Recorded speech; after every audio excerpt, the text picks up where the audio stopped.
Hello दोस्तों, स्वागत है आपका मेरे यूट्यूब चैनल परीक्षा प्लान में। तो कैसे हैं आप लोग? आई होप अच्छे होंगे। तो जैसा कि आप लोगों को पता है कि राजस्थान बोर्ड की एसएसटी की बुक्स में पढ़ा रही हूँ। क्लास 6 से 9th तक कंप्लीट करवा चुकी हूँ और क्लास 10th की बुक के 9 चैप्टर मैंने पढ़ा दिए हैं।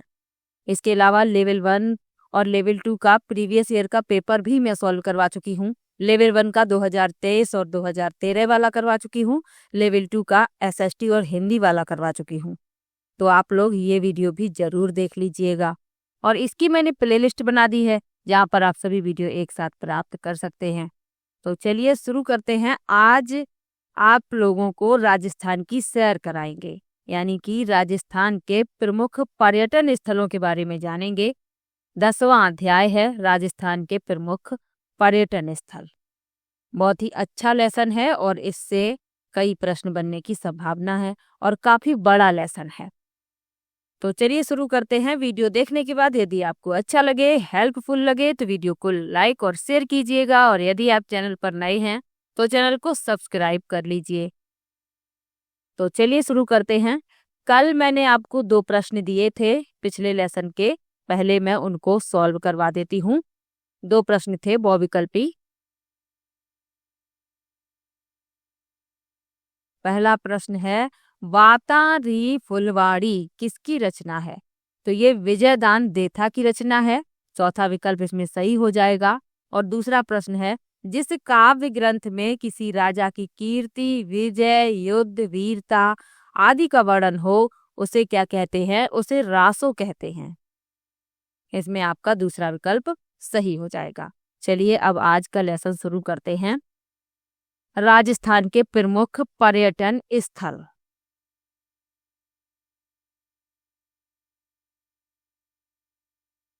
लिखा है, पर्यटन आज विश्व के सबसे बड़े उद्योगों में अपना स्थान बना चुका है। राजस्थान भी पर्यटन स्थलों की दृष्टि से एक संपन्न राज्य है, जहां हर वर्ष लाखों सैलानी आते हैं। आंकड़े बताते हैं कि भारत आने वाला हर तीसरा पर्यटक राजस्थान आता है।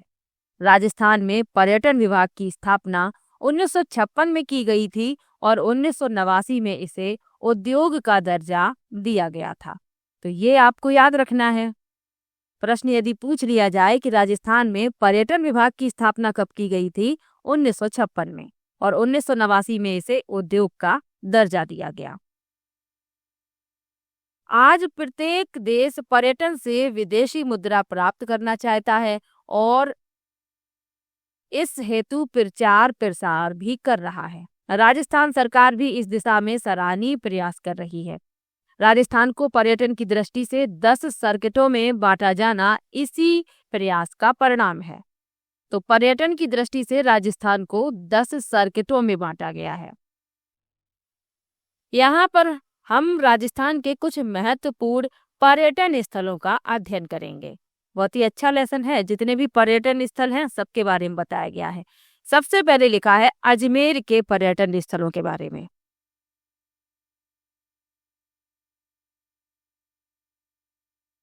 और अजमेर के पर्यटन स्थलों में लिखा है सबसे पहले 2.5 दिन का झोपड़ा। मूल रूप से 2.5 दिन का झोपड़ा कहलाने वाली इमारत एक संस्कृत महाविद्यालय था, यानी कि विग्रहराज चतुर्थ द्वारा इसे बनवाया गया था और ये एक संस्कृत महाविद्यालय था। परंतु बाद में सुल्तान मोहम्मद गौरी के सेनापति ऐबक ने इसे मस्जिद में तब्दील करवा दिया। तो बाद में कुतुबुद्दीन ऐबक ने इसे मस्जिद में तब्दील करवा दिया। हिंदू व इस्लामिक स्थापत्य कला के इस नमूने को सुल्तान इल्तुतमिश ने और ज्यादा सुशोभित किया। इसका यह नाम पड़ने के पीछे एक किंवदंती है कि इस इमारत को मंदिर से मस्जिद में तब्दील करने में सिर्फ 2.5 दिन लगे थे, इसलिए इसका नाम 2.5 दिन का झोपड़ा पड़ गया। दूसरा मत यह है कि मराठा काल में यहाँ पंजाब साहब बाबा का 2.5 दिन का उर्स भी होता था, इसलिए इसका नाम 2.5 दिन का झोपड़ा पड़ा। तो 2 मत हैं। एक तो ये है कि इसे 2.5 दिन ही लगे मंदिर से मस्जिद तब्दील करने में, और दूसरा है कि यहाँ पर पंजाब साहब बाबा का 2.5 दिन का उर्स होता था, तो इसलिए इसका नाम अढ़ाई दिन का झोपड़ा पड़ा। तो आपको क्या याद रखना है, अढ़ाई दिन के झोपड़े का निर्माण किसने करवाया? कुतुबुद्दीन ऐबक ने। यानी कि इसे अढ़ाई दिन का झोपड़ा किसने बनवाया? कुतुबुद्दीन ऐबक ने। पहले ये एक संस्कृत महाविद्यालय हुआ करता था जिसे विग्रह राज चतुर्थ द्वारा बनवाया गया था। इतना आपको याद रखना है। चलिए आगे बढ़ते हैं। लिखा है ख्वाजा साहब की दरगाह। अजमेर में सर्वाधिक देसी व विदेशी पर्यटक ख्वाजा मोइनुद्दीन चिश्ती की दरगाह पर मन्नत मांगने तथा मन्नत पूरी होने पर चादर चढ़ाने आते हैं। तो ये प्रश्न पूछ लिया जाता है कि ख्वाजा मोइनुद्दीन चिश्ती की दरगाह कहाँ पर है? तो आपको याद रखना है अजमेर में। यहाँ पर देसी और विदेशी पर्यटक मन्नत मांगने आते हैं। फिर जब उनकी मन्नत पूरी हो जाती है तो वहाँ पर ये जो पर्यटक हैं चादर चढ़ाने जाते हैं। सभी धर्मों के लोगों में ख्वाजा साहब की बड़ी मान्यता है। दरगाह में 3 मुख्य दरवाजे हैं। मुख्य द्वार निजाम दरवाजा हैदराबाद के नवाब द्वारा बनवाया गया था। मुगल सम्राट शाहजहां द्वारा शाहजहां दरवाजा बनवाया गया और सुल्तान महमूद खिलजी द्वारा बुलंद दरवाजा बनवाया गया। यहाँ पर 3 मुख्य दरवाजे हैं। मुख्य द्वार है निजाम दरवाजा, ये हैदराबाद के नवाब द्वारा बनवाया गया। और एक शाहजहां दरवाजा है, इसे शाहजहां द्वारा बनवाया गया। और एक है सुल्तान महमूद खिलजी द्वारा बनवाया गया बुलंद दरवाजा। तो आपको याद रखना है यहाँ पर जो बुलंद दरवाजा है वह सुल्तान महमूद खिलजी द्वारा बनवाया गया है। उर्स के दौरान दरगाह पर झंडा चढ़ाने की रस्म के बाद बड़ी देग जिसमें 4,800 किलो तथा छोटी देग में 2,240 किलो खाद्य सामग्री पकाई जाती है। और ये देग का मतलब क्या है? तांबे का बड़ा कढ़ाव। तो जो बड़ी देग है इसमें 4,800 किलो और छोटी देग में 2,240 किलो खाद्य सामग्री पकाई जाती है, जिसे भक्त लोग प्रसाद के तौर पर बांटते हैं। श्रद्धालु अपनी मनोकामना पूर्ण होने पर भी इन देगों में भोजन पकवाते और बांटते हैं। सर्वाधिक आश्चर्य की बात यह है कि यहाँ केवल शाकाहारी भोजन ही पकाया जाता है। तो ये भी एक आश्चर्य की बात है कि यहाँ पर शाकाहारी भोजन ही पकाया जाता है। चलिए आगे बढ़ते हैं। अजमेर का अगला जो पर्यटन स्थल है वह है अन्ना सागर झील। लिखा है यह एक कृत्रिम झील है जिसे राजा अजयपाल चौहान के पुत्र अर्नोराज चौहान ने बनवाया। तो ये आपको याद रखना है, अन्ना सागर झील को अर्नोराज चौहान ने बनवाया था। इन्हें अन्ना जी के नाम से पुकारा जाता था तथा इन्हीं के नाम पर अन्ना सागर झील का नाम रखा गया। इसके निकट दौलत बाग मुगल सम्राट जहांगीर द्वारा तथा 5 बारहदरियां सम्राट शाहजहां द्वारा बनवाई गई थी। खूबसूरत सफेद मार्बल में बनी बारहदरियां हरे भरे वृक्ष कुंजों से घिरी हैं। यहाँ सुस्ताने तथा मानसिक शांति के लिए पर्यटक आते हैं। तो ये भी आपको याद रखना है। अगला पर्यटन स्थल है अजमेर का मेयो कॉलेज। लिखा है भारतीय राजघरानों के बच्चों के लिए यह बोर्डिंग स्कूल हुआ करता था। जो राजघराने के बच्चे थे उनके लिए अंग्रेजों के समय में रिचर्ड बॉर्क द्वारा 1875 ईस्वी में मेयो कॉलेज की स्थापना की गई। तो ये आपको याद रखना है इनका नाम।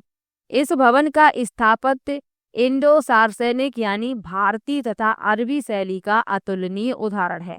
संगमरमर से निर्मित यह भवन अत्यंत आकर्षक है। तो जो ये मेयो कॉलेज है ये संगमरमर से निर्मित है और अत्यंत आकर्षक है। तो ये याद रखिएगा। चलिए आगे बढ़ते हैं। लिखा है सोनी जी की नसियां। अजमेर का अगला पर्यटन स्थल है।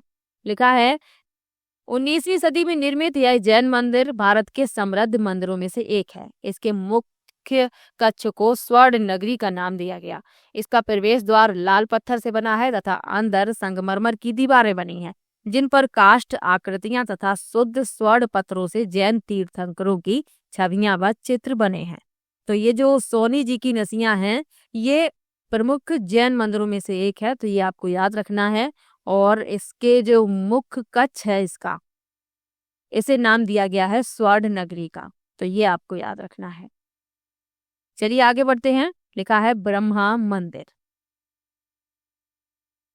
पूरे विश्व का एकमात्र ब्रह्मा मंदिर पुष्कर में स्थित है। संगमरमर से निर्मित चांदी के सिक्कों से जड़ा हुआ लाल शिखर और हंस की छवि वाले मंदिर में ब्रह्मा जी की चतुर्मुखी प्रतिमा गर्भगृह में स्थापित है। और हंस जो है ब्रह्मा जी का वाहन है, यहाँ ब्रैकेट में लिखा भी है। इसी मंदिर में सूर्य भगवान की संगमरमर की मूर्ति प्रहरी की भांति खड़ी है। इस मूर्ति की विशेषता यह है कि सूर्य भगवान की मूर्ति जूते पहने दिखाई दे रही है।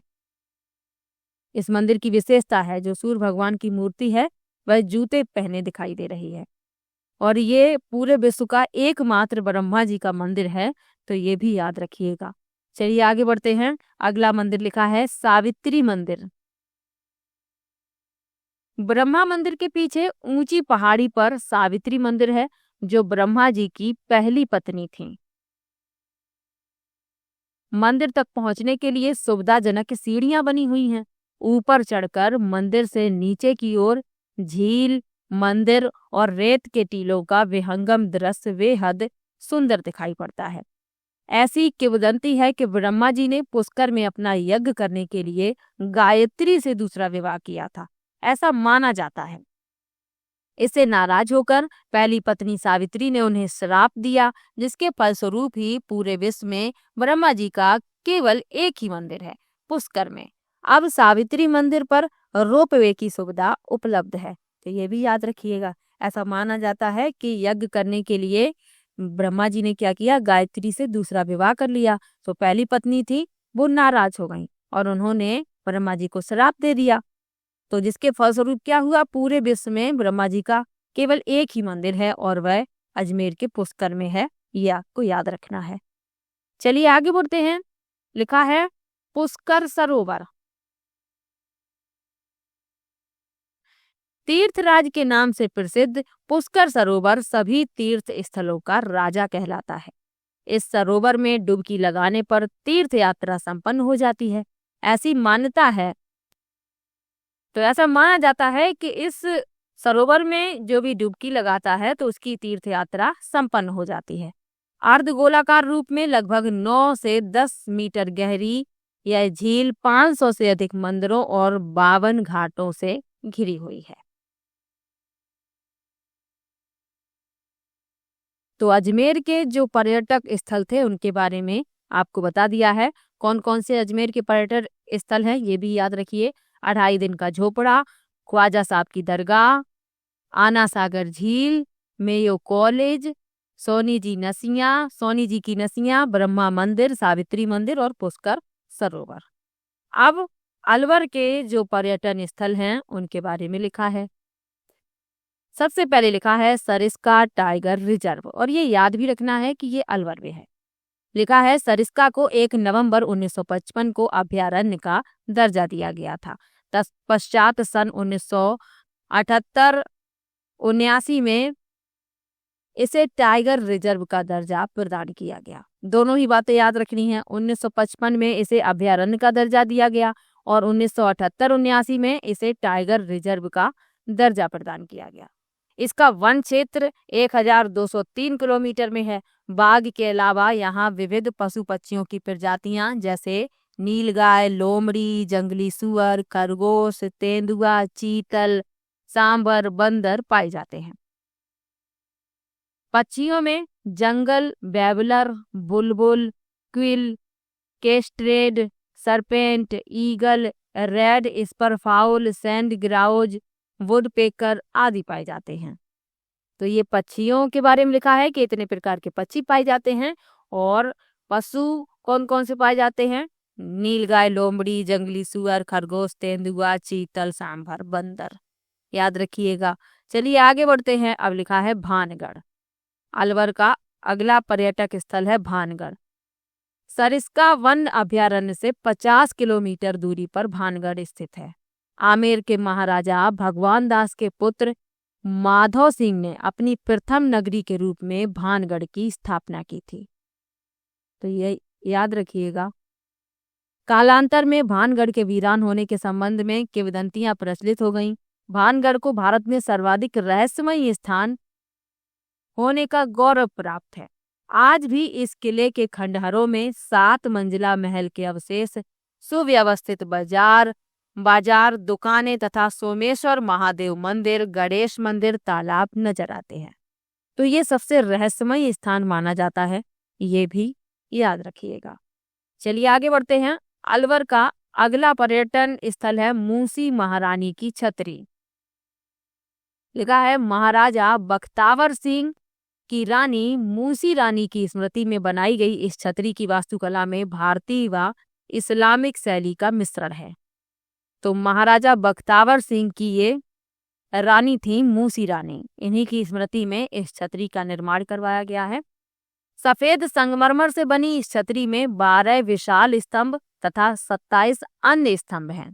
इसके आंतरिक भाग में भगवान श्री कृष्ण, श्री रामचंद्र जी, लक्ष्मी जी, सीता माता की छवियां चित्रित हैं। अरावली की पहाड़ियों से घिरी तथा सिटी पैलेस व सागर झील और मंदिर के पास यह छतरियां शोभायमान हैं। महाराजा बख्तावर सिंह के जीवन संबंधित चित्रण भी इस छतरी में विद्यमान है। तो ये भी साथ में याद रखिएगा। चलिए आगे बढ़ते हैं। अलवर का अगला पर्यटन स्थल है भर्तहरि मंदिर। अलवर के लोक देवता भर्तहरि एक राजा थे। ये अलवर के लोक देवता है भर्तहरि और ये एक राजा थे, ये आपको याद रखना है। उनके जीवन के अंतिम वर्ष यहीं बीते थे। महाराजा जय सिंह ने 1924 ईस्वी में भर्तहरि के मंदिर को नया स्वरूप दिया। मंदिर में एक अखंड ज्योत सदैव प्रज्वलित रहती है। यहाँ मुख्य मेला भाद्रपद की अष्टमी को लगता है।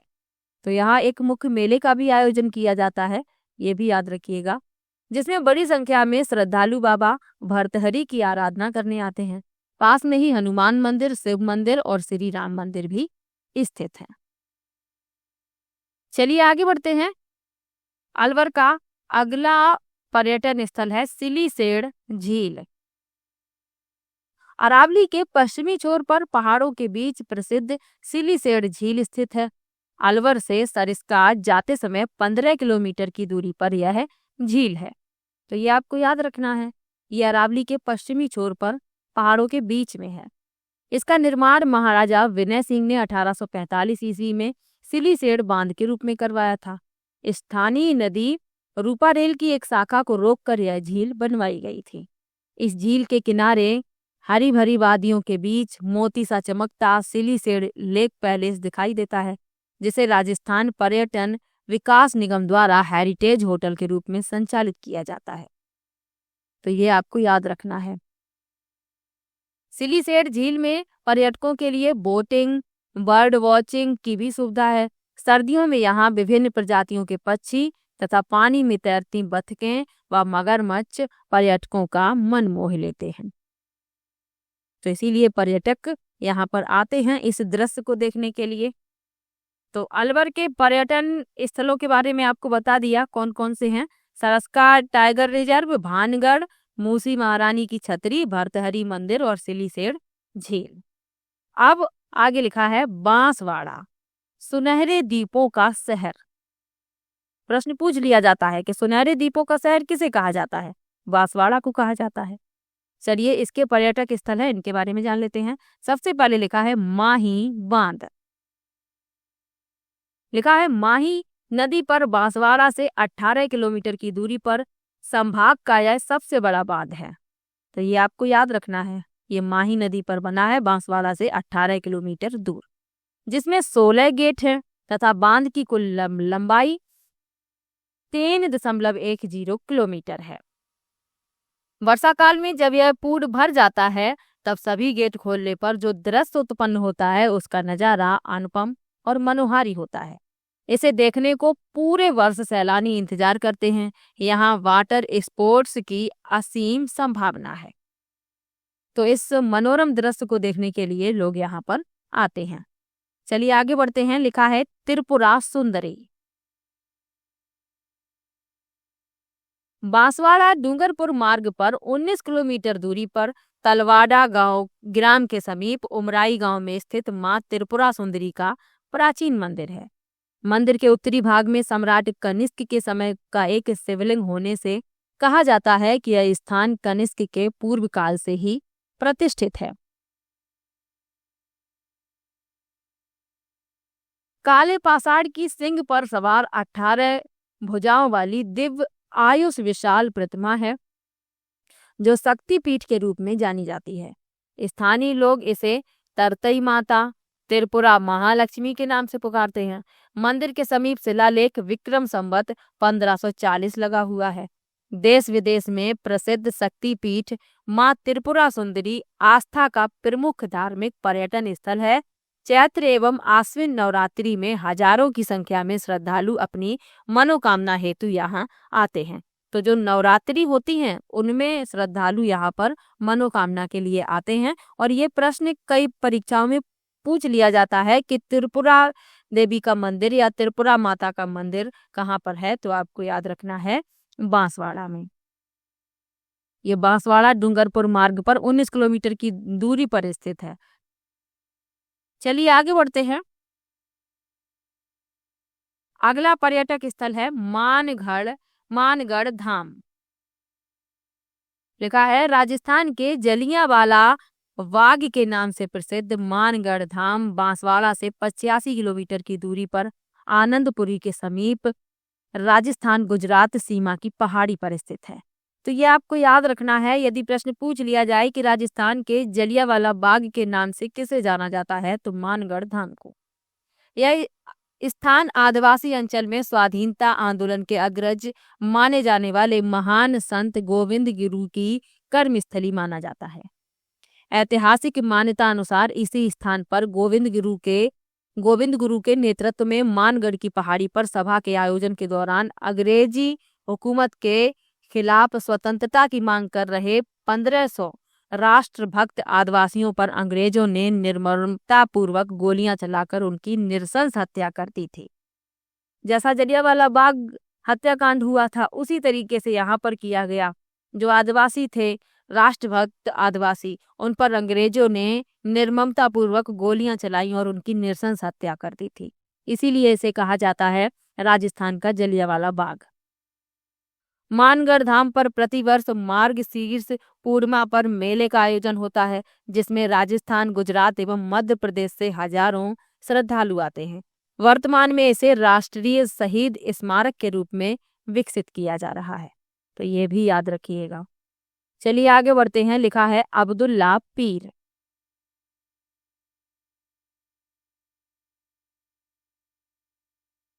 यह बोहरा मुस्लिम संत अब्दुल रसूल की लोकप्रिय मजार है, तो ये आपको याद रखना है। ये मुस्लिम संत अब्दुल रसूल की मजार है। शहर के दक्षिणी भाग में स्थित इस दरगाह को अब्दुल्ला पीर के नाम से जाना जाता है। हर वर्ष बड़ी संख्या में विशेषतः बोहरा समुदाय के लोग दरगाह के उर्स में शामिल होने आते हैं। तो बांसवाड़ा के जो पर्यटक स्थल थे, माहीबाद, त्रिपुरा सुंदरी, मानगढ़ धाम और अब्दुल्ला पीर, इनके बारे में बता दिया है आपको। याद रखिएगा, इन पर्यटक स्थलों से संबंधित प्रश्न जरूर पूछा जाएगा। चलिए आगे बढ़ते हैं। अब 12 के जो पर्यटक स्थल हैं उनके बारे में लिखा है। सबसे पहले लिखा है सीताबाड़ी। लिखा है सीता माता और लक्ष्मण को समर्पित यह मंदिर 12 में 45 किलोमीटर दूर है तथा ऐसी मान्यता है कि भगवान राम और सीता के दोनों पुत्र लव और कुश का जन्म यहीं पर हुआ था, ऐसा माना जाता है। इसमें कई कुंड भी हैं, जैसे वाल्मीकि कुंड, सीता कुंड, लक्ष्मण कुंड, सूर्य कुंड आदि। प्रसिद्ध सीताबाड़ी मेला भी यहाँ आयोजित किया जाता है। यह एक पिकनिक स्थल के रूप में भी प्रसिद्ध है, तो ये आपको याद रखना है। चलिए आगे बढ़ते हैं। लिखा है शेरगढ़ किला। 12 से लगभग 65 किलोमीटर की दूरी पर परवन नदी के किनारे स्थित शेरगढ़ किला सबसे लोकप्रिय पर्यटक आकर्षणों में से एक है। तो परवन नदी के किनारे है, ये याद रखिएगा। यह स्मारक शासकों हेतु सामरिक महत्व रखता था अनेक वर्षों से विभिन्न राजवंशों के शासन में शेरगढ़ को अपना नाम शेरशाह द्वारा कब्जा करने के बाद मिला। इसका मूल नाम कोसवर्धन था और जब शेरशाह ने कब्जा किया उसके बाद इसका नाम शेरगढ़ पड़ा है, तो ये भी याद रखिएगा। चलिए आगे बढ़ते हैं। रामगढ़ भंड देवरा मंदिर। शहर से 40 किलोमीटर दूरी पर भगवान शिव को समर्पित यह मंदिर 10वीं शताब्दी का प्राचीन मंदिर माना जाता है।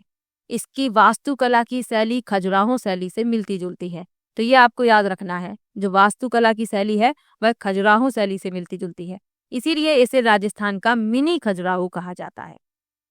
एक छोटे तालाब के किनारे बसा यह मंदिर अन्य मंदिरों से अनूठा है। यहाँ प्रसाद के तौर पर एक देवता को मिठाई व सूखे फल चढ़ाए जाते हैं, तो दूसरे आराध्य की सेवा में मांस मदिरा प्रस्तुत किया जाता है।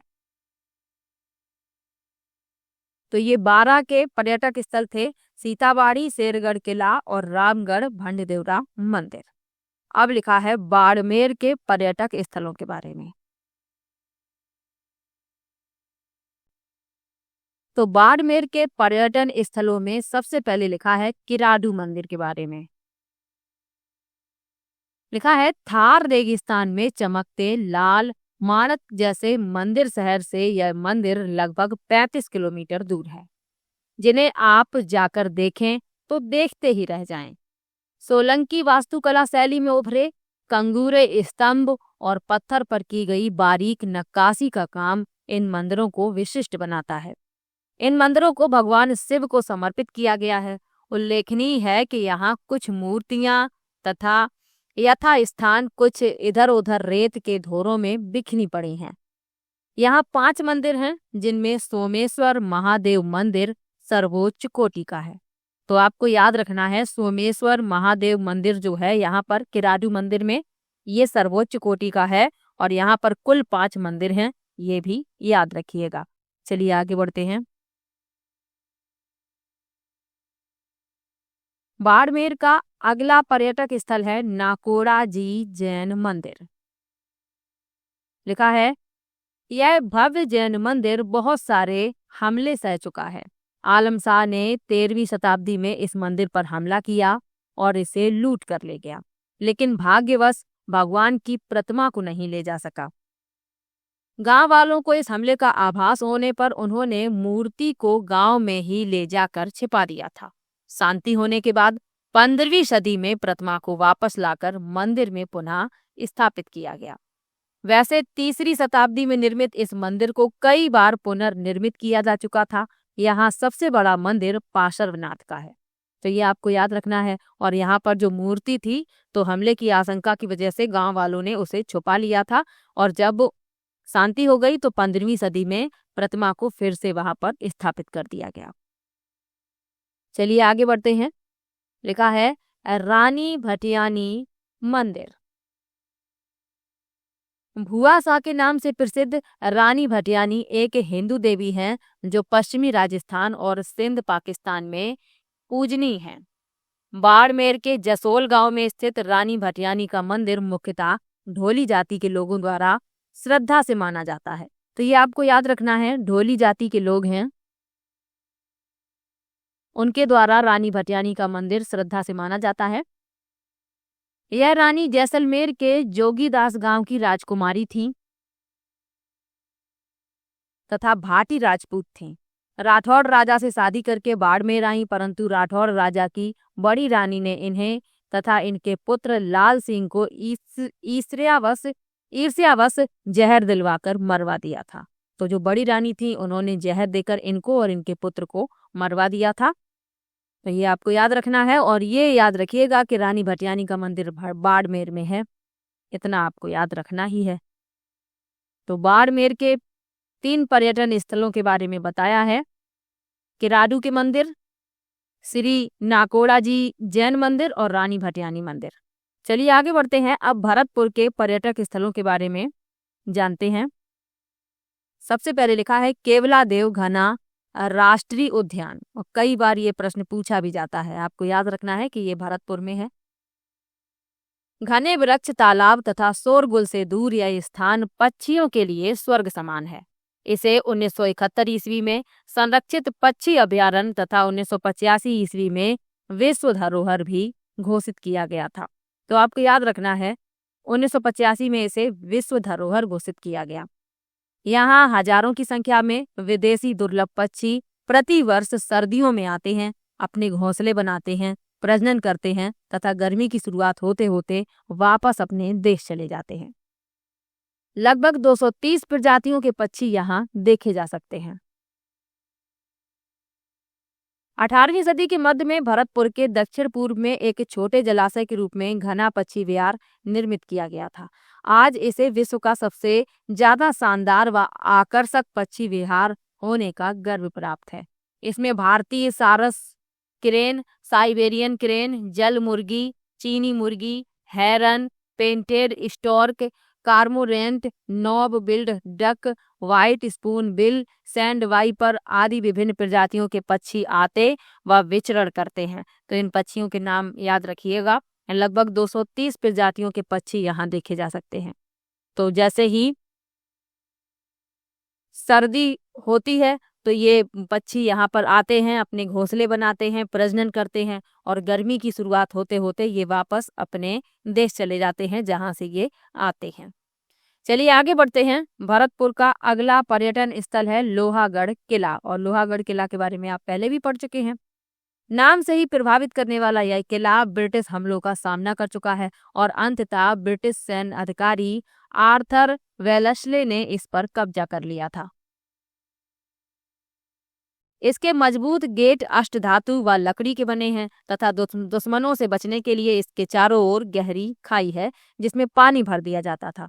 किले के अंदर सुंदर स्मारकों में कोठी खास, महल खास, मोती महल और किशोरी महल है। लोहागढ़ का किला कई ब्रिटिश हमलों का सामना कर चुका था और अंत में ब्रिटिश सैन्य अधिकारी आर्थर वेलस्ले ने इस पर कब्जा कर लिया। इसका जो गेट है वह अष्टधातु और लकड़ी से बना हुआ है और इसके चारों ओर गहरी खाई है। इसमें पानी भरा जाता था ताकि दुश्मन अंदर ना आ सकें और किले के अंदर कोठी खास, महल खास, मोती महल और किशोरी महल है। आगे लिखा है राजा सूरजमल ने मुगलों और अंग्रेजों पर विजय प्राप्ति के पश्चात जवाहर बुर्ज और फतेह बुर्ज बनवाया था। तो ये भी याद रखिएगा, ये राजा सूरजमल ने बनवाए थे,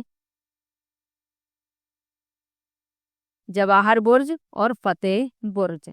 चलिए आगे बढ़ते हैं। लिखा है बंद बारेठा। यह भरतपुर के शासकों का पुराना वन्य जीव अभ्यारण्य है जहां शिकार खेलने के लिए केवल शाही परिवार आते थे। अभी यह वन विभाग के अधीन है। तो ये पुराना वन्य जीव अभ्यारण्य है भरतपुर के शासकों का। यहाँ पर राजा शिकार खेलने आते थे, लेकिन वर्तमान में ये वन विभाग के अधीन है। महाराजा जसवंत सिंह ने 1866 ईस्वी में यहाँ पर बांध का निर्माण प्रारंभ करवाया और 1897 ईस्वी में महाराजा राम सिंह ने इसे पूरा करवाया था। इस बांध के निकट शाही महल महाराजा किशन सिंह ने बनवाया था। तो ये याद रखिएगा, जो कि अब भरतपुर शाही परिवार की निजी संपत्ति है। बंद बारेठा में चौपाई जानवरों के अलावा 200 से अधिक के प्रजातियों के पक्षी विचरण करते हैं।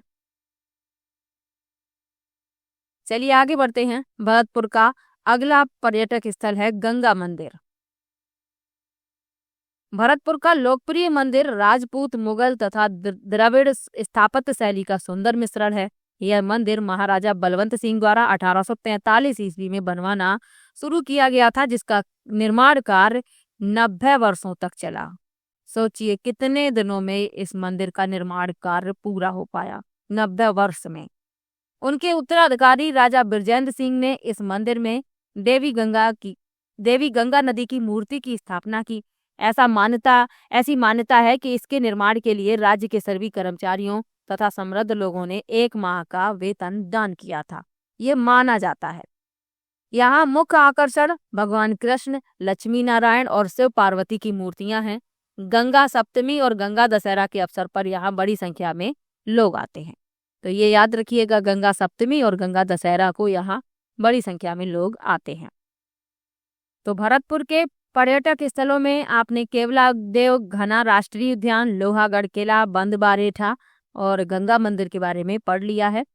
अब लिखा है भीलवाड़ा के पर्यटन स्थलों के बारे में।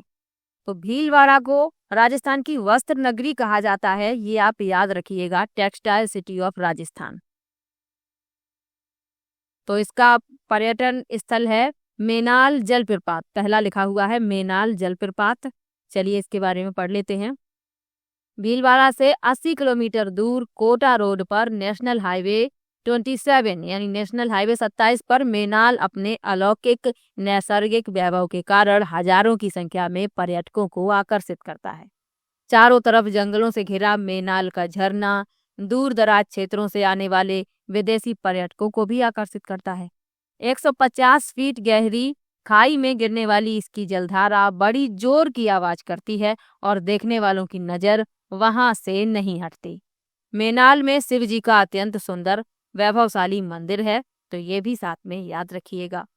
चलिए आगे बढ़ते हैं। लिखा है मांडलगढ़।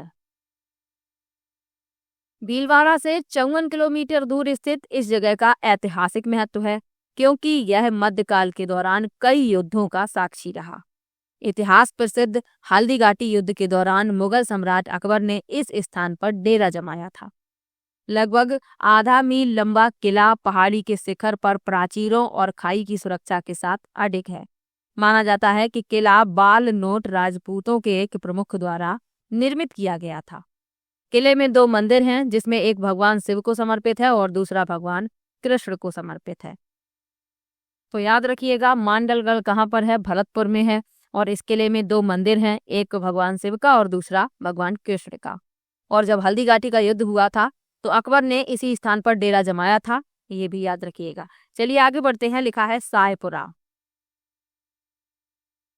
भीलवाड़ा से 55 किलोमीटर दूर सायपुरा कस्बा है। यह 4 दरवाजे वाली दीवार से घिरा राम स्नेही संप्रदाय के अनुयायियों के लिए सन 1804 में स्थापित तीर्थ स्थान है। पूरे वर्ष देश भर से तीर्थयात्री इस मंदिर की यात्रा करने आते हैं। यहाँ 5 दिन के लिए फूल डोल मेला के रूप में जाना जाने वाला वार्षिक मेला फाल्गुन शुक्ल में आयोजित किया जाता है। और ये प्रश्न पूछ लिया जाता है कि फूल डोल मेला कहाँ पर लगता है, तो सायपुरा में लगता है, ये आपको याद रखना है। सायपुरा के उत्तरी भाग में एक विशाल महल परिसर है जो छज्जों, मीनारों और छतरियों द्वारा सुशोभित है। इसके ऊपरी भाग से रमणी झील और शहर के सुंदर दृश्य को देखा जा सकता है। प्रसिद्ध स्वतंत्रता सेनानी केसरी सिंह, जोरावर सिंह और प्रताप सिंह बारहट सायपुरा के थे, और ये आपको याद भी रखना है। प्रश्न पूछ लिया जाता है कि केसरी सिंह, जोरावर सिंह और प्रताप सिंह बारहट का संबंध किस क्षेत्र से है, तो सायपुरा से, आपको याद रखना है। त्रिमूर्ति स्मारक बारहट जी की हवेली, जो अब राजकीय संग्रहालय में परिवर्तित कर दी गई है, और पिवनिया तालाब यहाँ के अन्य महत्वपूर्ण आकर्षण हैं। सायपुरा पारंपरिक फड़ चित्रकला के लिए भी जाना जाता है, तो ये भी याद रखिएगा। चलिए आगे बढ़ते हैं। भीलवाड़ा के जो पर्यटक स्थल थे उसमें मेनाल जलप्रपात, मांडलगढ़ और सायपुरा है। अब जानते हैं बूंदी कुंड और बावड़ियों का शहर, इसके पर्यटक स्थलों के बारे में।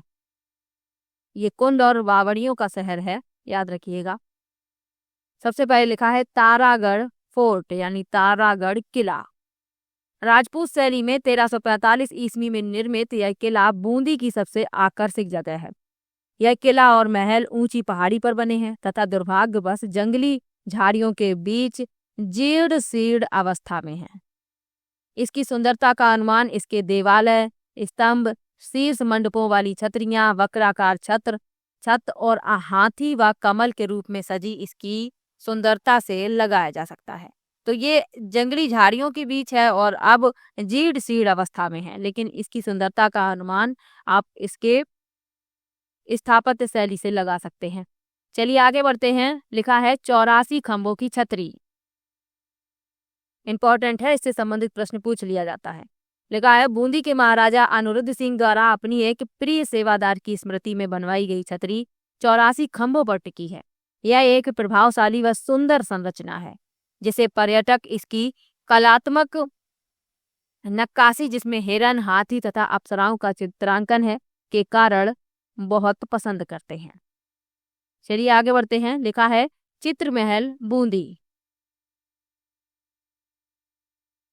बूंदी का चित्र महल किसी जमाने में बहुत शानदार बगीचों से भरपूर महल था, जिसमें विभिन्न कलात्मक फव्वारे लगे हुए थे तथा बहुत से तालाब थे, जिनमें विविध प्रजातियों की तथा अनोखी व विदेशी मछलियां हुआ करती थीं।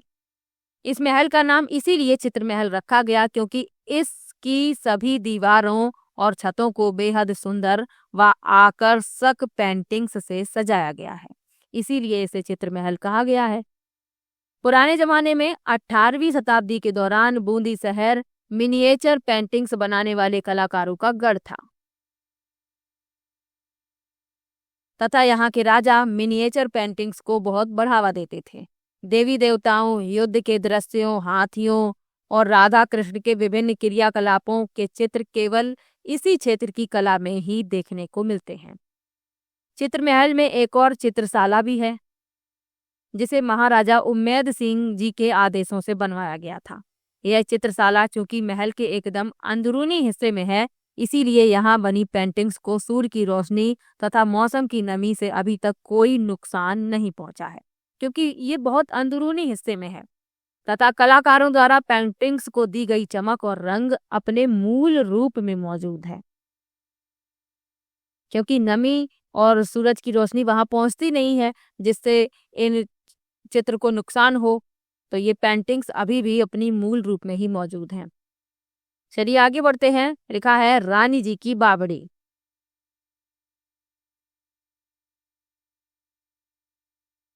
क्वीन स्टेपवेल यानी रानी जी की बावड़ी सन 1699 में बूंदी के शासक राव राजा अनुरुद्ध सिंह जी की छोटी रानी नाथावती जी द्वारा बनवाई गई थी।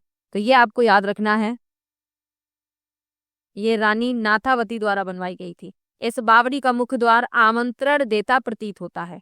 बहुमंजिला बावड़ी के तोरण द्वार पर गजराज के उत्कृष्ट नक्काशीदार अंकन है, जिसमें उनकी सूंड को अंदर की ओर मोड़ा गया है, जिससे ऐसा आभास होता है जैसे हाथी बावड़ी से पानी पी रहा है।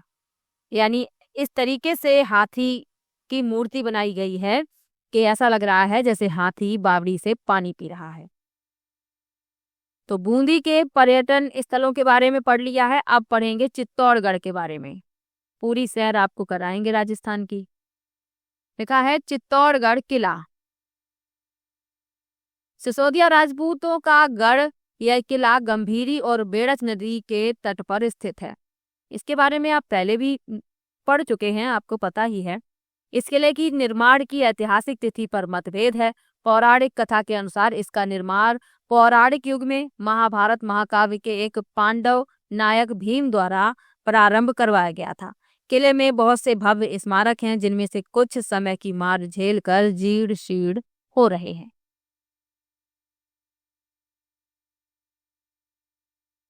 अगला पर्यटक स्थल लिखा है विजय स्तंभ। विजय स्तंभ के बारे में आपको पहले ही बताया है, इसका निर्माण महाराणा कुंभा ने करवाया था। लिखा है यह महाराणा कुंभा ने मालवा के मुस्लिम शासक को हराकर अपनी विजय का जश्न मनाने और उसे चिरस्थायी करने के उपलक्ष्य में सन 1440 ईस्वी में बनवाना शुरू किया, जो कि 8 वर्षों में निर्मित हुआ। तो ये याद रखिएगा, 8 वर्षों में ये बन पाया था। शिल्पकला का अद्भुत नमूना विजय स्तंभ लाल बलुआ पत्थर और सफेद संगमरमर से बनाया गया 9 मंजिला स्तंभ है।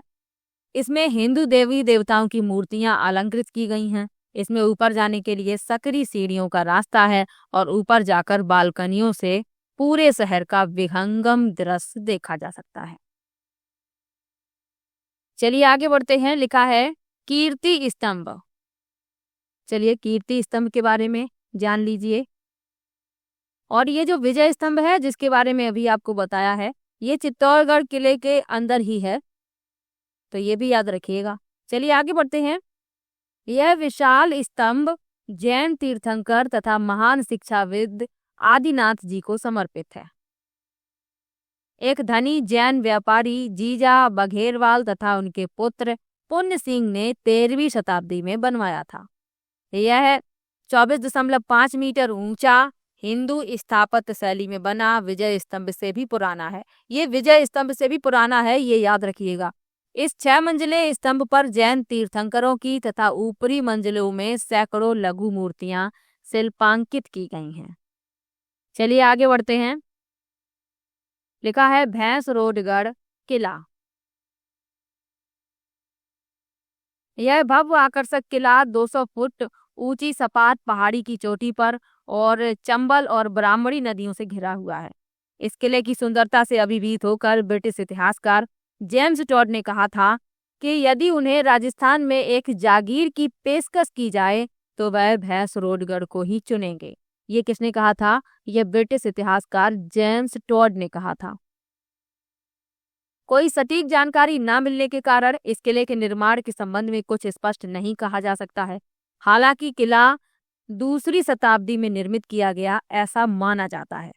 कई वंशों के अधीन रहने के बाद ऐसी मान्यता है कि अलाउद्दीन खिलजी ने भी इस किले पर हमला किया था तथा यहाँ के सभी पुराने मंदिर और इमारतों को नष्ट कर दिया था। वर्तमान में इस किले को शाही परिवार द्वारा एक शानदार हेरिटेज होटल के रूप में संचालित किया जा रहा है। 3 तरफ नदियों से घिरे तथा अरावली पर्वतमाला व घने जंगलों के बीच स्थित इस किले की खूबसूरती देसी व विदेशी पर्यटकों को बहुत आकर्षित करती है।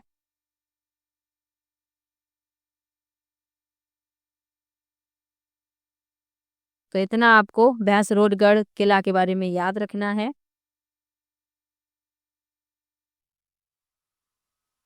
तो चित्तौड़गढ़ के पर्यटक स्थलों में चित्तौड़गढ़ किला, विजय स्तंभ, कीर्ति स्तंभ और भैंसरोडगढ़ किला के बारे में आपको बता दिया है। अब लिखा है दौसा। दौसा के पर्यटन स्थलों के बारे में सबसे पहले लिखा है चांद बावड़ी। ये आभानेरी में है, तो ये याद रखिएगा, पूछ लिया जाता है प्रश्न। लिखा है राजा चंद्र द्वारा स्थापित जयपुर आगरा सड़क पर आभानेरी की चांद बावड़ी दौसा जिले का मुख्य आकर्षण है। इसका असली नाम आभा नगरी था, परंतु आम बोलचाल की भाषा में आभानेरी हो गया।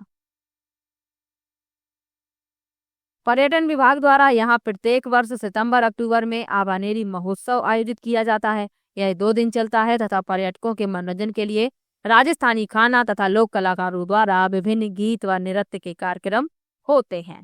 तो सितंबर से अक्टूबर में आभानेरी महोत्सव होता है और 2 दिन ये चलता है। चलिए आगे बढ़ते हैं। हर्षद माता मंदिर आभानेरी। दौसा से 33 किलोमीटर दूर चांद बावड़ी परिसर में ही यह मंदिर हर्षद माता को समर्पित है। हर्षद माता अर्थात उल्लास की देवी। ऐसी मान्यता है कि देवी हमेशा हंसमुख प्रतीत होती हैं और भक्तों को खुश रहने का आशीर्वाद प्रदान करती हैं। तो ये मंदिर आभानेरी में है, इतना याद रखिएगा। चलिए आगे बढ़ते हैं। धौलपुर के पर्यटक स्थलों के बारे में पढ़ लेते हैं। वन विहार अभ्यारण्य। धौलपुर के शासकों के मनोरंजन के लिए यह अभ्यारण्य 24 वर्ग किलोमीटर के क्षेत्र में बनाया गया। यह अभ्यारण्य पर्यटकों तथा विशेषकर प्रकृति प्रेमियों का आकर्षण का केंद्र है। यहाँ पाए जाने वाले सांभर, चीतल, नीलगाय, जंगली सुअर, भालू, हाइना और तेंदुआ जैसे जीवों के साथ साथ विभिन्न वनस्पतियों का भंडार भी है। तो ये पशु यहाँ पर पाए जाते हैं, याद रखिएगा। अगला लिखा है मचकुंड। सूर्यवंशी साम्राज्य के 24वें शासक राजा मुचुकंद के नाम पर इस प्राचीन और पवित्र स्थल का नाम रखा गया। शहर से लगभग 4 किलोमीटर दूरी पर यह स्थल भगवान राम से पहले 19वीं पीढ़ी तक राजा मुचुकुंद के शाही कार्यस्थल के रूप में रहा। प्राचीन धार्मिक साहित्य के अनुसार राजा मुचुकुंद एक बार गहरी नींद में सोया हुआ था। तभी दैत्य कालयमन ने अचानक उसे उठा लिया, परंतु एक दैवीय आशीर्वाद से दैत्य जलकर भस्म हो गया। इसी कारण यह प्राचीन पावन तीर्थ स्थल माना जाता है। चलिए आगे बढ़ते हैं। तालाबे शाही। लिखा है सन 1617 में यह तालाबे शाही के नाम से मशहूर एक खूबसूरत झील शहजादे शाहजहां के लिए शिकारगाह के रूप में बनवाई गई थी। तो शाहजहां के शिकारगाह के रूप में ये बनवाई गई थी। धौलपुर से 27 किलोमीटर दूर और बाड़ी से 5 किलोमीटर की दूरी पर यह झील राजस्थान की खूबसूरत झीलों में से एक है। यहाँ पर सर्दियों के मौसम में कई प्रकार के प्रवासी पक्षी अपने घोंसले बनाने के लिए आते हैं, जैसे पिनटेल, रेड कासर्टेड पोच, बत्तख, कबूतर आदि। तो ये पक्षी यहाँ पर आते हैं अपने घोंसले बनाने के लिए।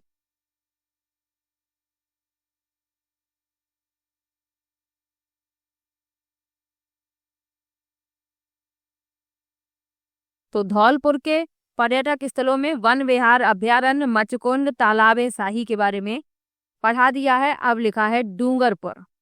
डूंगरपुर के जो पर्यटक स्थल हैं उनके बारे में जान लीजिए। सबसे पहले लिखा है बेड़ेश्वर मंदिर। लिखा है सोमवार माही नदियों में डुबकी लगाने के बाद बेड़ेश्वर मंदिर में भगवान शिव की आराधना करने के लिए भक्तगण समर्पण के भाव से यहाँ आते हैं। इस अंचल के सर्वाधिक पूजनीय शिवलिंग बेड़ेश्वर मंदिर में स्थित है। तो ये आपको याद रखना है। सोम और माही नदियों के तट पर स्थित 5 फीट ऊंचा ये स्वयंभू शिवलिंग शीर्ष से 5 हिस्सों में बटा हुआ है। बेड़ेश्वर मंदिर के पास स्थित विष्णु मंदिर एक अत्यंत प्रतिष्ठित संत और भगवान विष्णु का अवतार माने जाने वाले मावजी की बेटी जनक कुंवरी द्वारा 1793 ईस्वी में निर्मित किया गया था। कहा जाता है यह मंदिर उस स्थान पर निर्मित है जहां मावजी ने भगवान से प्रार्थना करते हुए अपना समय बिताया था। मावजी के 2 शिष्य अजय और वाजे ने लक्ष्मी नारायण मंदिर का निर्माण किया। इन मंदिरों के अलावा भगवान ब्रह्मा का मंदिर भी है। माघ शुक्ल पूर्णिमा यहाँ सोम व माही नदियों के संगम पर विशाल मेला लगता है, जहाँ दूर दूर के गांव तथा शहरों से लोग तथा आदिवासी पवित्र स्नान करने मंदिर में पूजा करने आते हैं। अब एक प्रश्न पूछा जाता है कि आदिवासियों का कुंभ किस मेले को कहा जाता है? तो बेड़ेश्वर मेले को कहा जाता है। ये आपको याद रखना है। चलिए आगे बढ़ते हैं। लिखा है गलियाकोट।